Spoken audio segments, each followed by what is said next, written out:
Everyone says to render your reels in 1080. Well, they're wrong. Here are my steps to make sure my posts are nice and sharp. So step 1 is to record in 4K or higher if you're able to, and then render also in 4K. I know I've heard the 1080, 30 frames per second, Instagram compresses everything, which is true.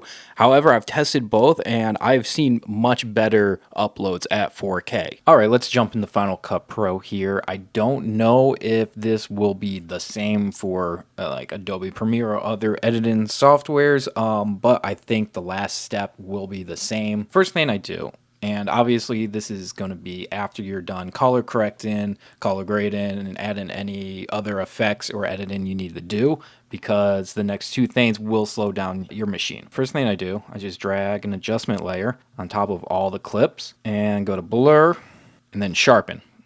And so the sharpen that's built into the Final Cut Pro comes at 2.5. When you add it, leave it at 2.5. Next thing to do. Now this is my secret sauce. So the next step, and the most important, notice how much noise is up here. That's from the smoke, that's from bad lighting. I had an older camera at the time. So what I do, this is a third-party plugin by Neat Video. It's their reduce noise. Let's just hit Option Window.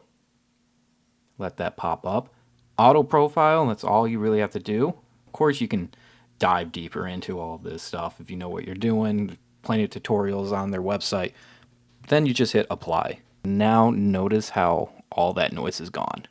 I'll turn that off real quick. Came back and gone. Now this is why I suggest that you do it last, because look how choppy it is in the playback. So if you ever need to actually do anything, you can just turn it off and edit, turn it back on. So the next step I do is go to export file, settings. I do Apple ProRes 422. The only time I do 264 at this point, if it's a very long video and it's going to be like 12, 20, 30 gigs, whatever it is. Hit next, save. Now this is what it's going to look like if everything I did actually worked out for you, how it has been working for me. And of course, you have to make sure you have upload highest qualities checked on Instagram. And more importantly, which I think most people don't really understand, is uploading on a steady Wi-Fi connection. It's going to have a much better connection to upload all that data than if you're just using regular cellular data. Cellular data is what really compresses videos and makes it look like potatoes. So follow these steps for the sharpest possible reels that you can get.